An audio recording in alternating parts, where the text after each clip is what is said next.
তাহলে কোরবানি আসার আগে আগে নিজেকে নিজে জিজ্ঞাসা করবেন, পরিবারের সদস্যরা বসে নিজেদের মধ্যে পর্যালোচনা করবেন যে আমরা কোরবানিটা কেন করছি, আমাদের উদ্দেশ্যটা কি। আমাদের উদ্দেশ্য হবে আল্লাহর নির্দেশ পালনার্থে আমি আমার অর্থ করি এটা ব্যয় করলাম। একটা পশু কিনলাম, ঈদের আগের রাতে কিনবেন না, পারলে 2-4 দিন আগে কিনবেন। যত বেশি আগে কিনতে পারেন তত ভালো। কিনলে ওই পশুটাকে আপনি নিজে হাতে খাওয়াবেন, গোসল করাবেন, ওইটাকে পরিপালন করবেন, প্রতিপালন করবেন, ওটার মধ্যে একটা মায়া হবে। এরপরে সেই পশু যখন জবে হবে নিজের কাছে একটু খারাপ লাগবে। এটা এক ধরনের স্যাক্রিফাইস। ফজর নামাজ যখন পড়বো মনে চায় না, তারপরে কষ্ট করে উঠে পড়বো, এটা স্যাক্রিফাইস। তো কোরবানির এই ইবাদত আমাদেরকে স্যাক্রিফাইস এবং ত্যাগ শিখায়। আল্লাহকে সন্তুষ্ট করার জন্য আমরা যেই কোনো ধরনের স্যাক্রিফাইস করার চেষ্টা করব। আল্লাহ আমাদের সবাইকে তৌফিক দান করুন। ভাইরা আমার, আমাদের কোরবানি যেন অর্থবহ হয়, বিশুদ্ধ হয় এবং আমাদের কোরবানি যেন ত্রুটি মুক্ত হয়, এই ইবাদতের সওয়াব যেন আমরা আল্লাহর কাছে লাভ করি, সেজন্য দ্বিতীয় যে পরামর্শ দিতে চাই বা যে দ্বিতীয় আমলটি কথা বলতে চাই সেটি হলো কোরবানির পশু এটা যারা বানাবে সে সমস্ত কসাইদেরকে উপযুক্ত মজুরি আমরা দিব, তাতে কোনো কার্পণ্য করব না। কিন্তু কোরবানির পশুর কোনো গোশত মজুরি হিসাবে দেওয়া যাবে না। কোরবানির পশুর গোশত যদি মজুরি হিসাবে দেন তাহলে সেটা জায়েজ হবে না, আপনার কোরবানি হবে না। কোরবানির পশুর গোশত এটা যে কসাইরা বানায়, সেই কসাইদেরকে কোরবানির পশুর গোশত থেকে কিছু দেওয়া যাবে না।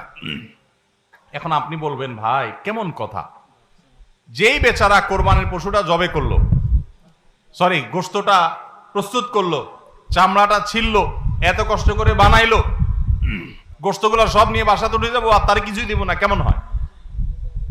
দেখতে মনে হচ্ছে এটা অমানবিক না? আসলে কাহিনী ভিন্ন। কাহিনী কি? কাহিনী হলো কোরবানির পশু আমরা যখন জবাই করলাম, বিসমিল্লাহ আল্লাহু আকবার, আল্লাহুম্মা মিনকা ওয়ালাক, এটা যখন জবাই করলাম আল্লাহর নামে, তখন এই পশু আল্লাহর নামে জবে হয়ে গেছে। এটা মূলত যেটা বললাম গরিব দুঃখীকে দেওয়ার কথা। কারণ আমরা যখন যাকাত দেই, সাদেকা দেই, তখন কি ওটা নিজে খেতে পারি? আর তাহলে কোরবানির গোশত তো খাইতে পারার কথা না, কিন্তু আমরা খাইতে পারতেছি কেন? আল্লাহ তাআলা এই একটা আর্থিক ইবাদত আল্লাহ কবুল করেছেন। আমরা যখন সহি নিয়ত যদি করে থাকি আল্লাহ কবুল করে, এরপর বলেন ঠিক আছে তোমাকে দিলাম, তুমি খাও আমার তরফ থেকে, আল্লাহর তরফ থেকে আবার আমি খাই। তো এই কোরবানির গোশত এটা বিক্রি করা জায়েজ আছে না জায়েজ নাই? না জায়েজ। কেন জায়েজ নাই? কারণ এটা তো ওই যে আল্লাহ আমাকে হাদিয়া দিয়েছেন গ্রহণ করার জন্য, আল্লাহর নামে দিয়ে দিয়েছি, এটা আমি বিক্রি করার সুযোগ নাই। এখন কসাইকে যদি আমি গোশত দেই পারিশ্রমিক হিসাবে, তাহলে এটা একরকম বিক্রি করার মতো হয়। কিভাবে? তিনি কষ্ট করেছেন, তাকে তার বিনিময় দিলাম, তাহলে বিক্রি করার মতোই হলো। আমি গোশতটা তাকে একটা বিনিময় নিয়ে দিলাম, গোশত দিয়ে টাকা নিলাম, বিক্রি করা এটা, এখানে গোশত দিয়ে শ্রম দিলাম, একই জিনিস। এই জন্য এটা জায়েজ নাই। তাহলে কি করবেন? কসাইকে তার ন্যায্য মূল্য দিবেন। একটা গরু বানানোর জন্য যা লাগে তার পুরাটা দিবেন এবং আগে ভাগে এগুলো চুকায় নিবেন। মুশকিল হলো কসাইরা জানে যে একটা গরু বানাইতে হয়তো বাজার দর অনুযায়ী সে 10,000 টাকা নিত, এখন সে 8,000 রাজি হয়ে গেছে। কেন 8,000 রাজি হয়ে গেছে? কারণ সে জানে তার সাথে আরো যে 3-4 জন থাকবে, সবাইরে আপনি কমপক্ষে এই 4 জনকে যদি 2 কেজি করে বা 3 কেজি করে গোশত দেন, তাহলে 3-4 12 কেজি হবে। তো 12 কেজি গোশতের বাজারের দাম কত? হ্যাঁ, তাহলে চিন্তা করবে সে যে আমার তো এই দিক দিয়ে 2,000 টাকা ছাড় দিলাম আর পাইলাম তার চাইতে আরো অনেক বেশি। এই জন্য কসাই কম টাকা রাজি হয়ে যাবে। কসাইকে এই জন্য আগে ভাগে বলে দিবেন, শুনেন, কথা শুনেন ভালো করে, গোশত কিন্তু আপনাকে এক পিছু দেব না, আপনি কত নিবেন সেটা আপনি চুকান, আমার খাটলে নেব, না হলে অন্য কসাইয়ের সাথে আলাপ করব, কিন্তু আগে মাথায় এটা রাখেন আপনারা কিন্তু আমি গোশত দেব না, টাকা যা নেওয়ার নিবেন। নবী করিম সাল্লাল্লাহু আলাইহি সাল্লাম আলী রাদিয়াল্লাহু তাআলাকে এটা বলে দিয়েছেন, কোরবানি করার সময় বলে দিয়েছেন, দেখো কসাইকে কিন্তু কোরবানির গোশত দিবা না। কোরবানির গোশত শুধু না, কোরবানির পশুর কোনো কিছু বিনিময় সে দিবা না, তাকে টাকা দিবা আলাদা, যত টাকা লাগে সেটা দিবা, গোশত দিবা না, তাহলে বিনিময় হয়ে যাবে, এটা জায়েজ হবে না, তোমার কোরবানি হবে না। এই জন্য ভাইরা এই জিনিসটা আমাদের সাবধান থাকতে হবে, কসাইকে কোরবানির গোশত বিনিময় হিসাবে দেওয়া যাবে না। হ্যাঁ, কসাই যদি গরিব হয় তাহলে সেক্ষেত্রে অন্য গরিবকে আপনি আধা কেজি করে দিচ্ছেন, কসাইরও আধা কেজি দিতে পারেন, অন্য গরিবকে 1 কেজি করে দিচ্ছেন, কসাইরও 1 কেজি দিতে পারেন। কিন্তু কসাই হিসাবে না। সেটা হলো তিনি যদি কসাইগিরি নাও করতেন তারপরেও আপনি তাকে দিতেন যদ্দুর অদ্দুর দিবেন। এর বেশি যদি আপনি দেন এবং সেটা যদি বিনিময় হিসাবে দেন তাহলে কি হবে না, জায়েজ হবে না। এই একটা মাসআলা না জানার কারণে আমাদের অনেকের কোরবানি এটা নিয়ে টানাটানি দেখা দেয়। নাম্বার 3 এবং শেষ পয়েন্ট হলো কোরবানির পশুর গোশত এটা আপনি আহরণ করতে গিয়ে মাথায় রাখবেন যে কোরবানির পশুর রক্ত, বুড়ির ময়লা এগুলো যেন আশপাশের পরিবেশটা নষ্ট না করে। আমরা অনেক সময় দেখি কোরবানির ঈদের 2 দিন 4 দিন 5 দিন পর পর্যন্ত রাস্তাঘাট দিয়ে চলা যায় না দুর্গন্ধের চোটে, ঠিক না বেঠিক? এবং কোরবানির মৌসুমে প্রায় বিভিন্ন বছরে দেখি আমরা বন্যা হয়, এই ময়লাগুলো পানির সাথে বিভিন্ন জায়গায় ছড়ায় পড়ে।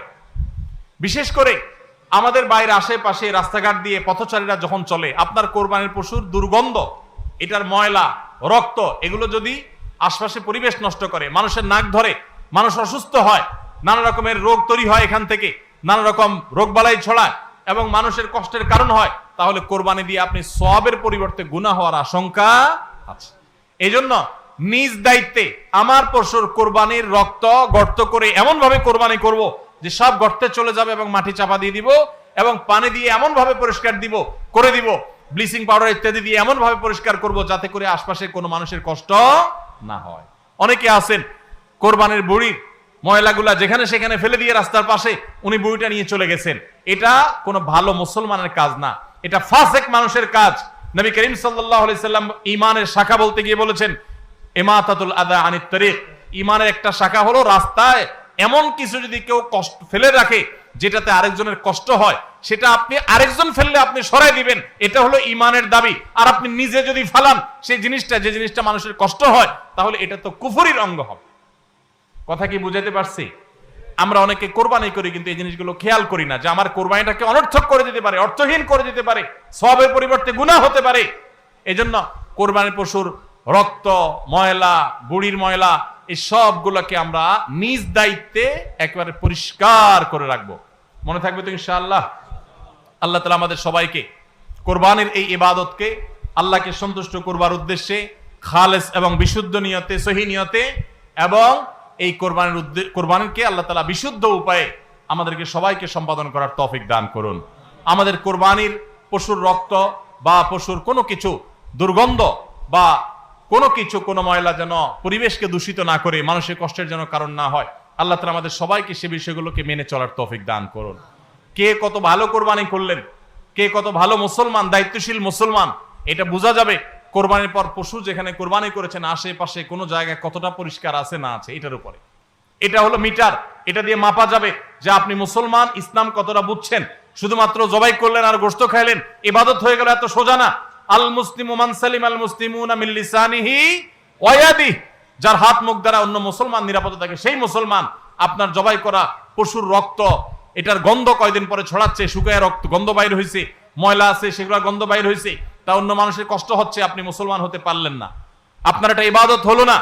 এই জন্য এই একটা বিষয় মনে হতে পারে ছোট্ট বিষয়, এই ছোট্ট বিষয়টাই কিন্তু আমাদের ইবাদতকে নষ্ট করে দিতে পারে। আমরা সবাই খেয়াল করবো তো ইনশাআল্লাহ? আল্লাহ তাআলা আমাদের সবাইকে আমল করার তৌফিক দান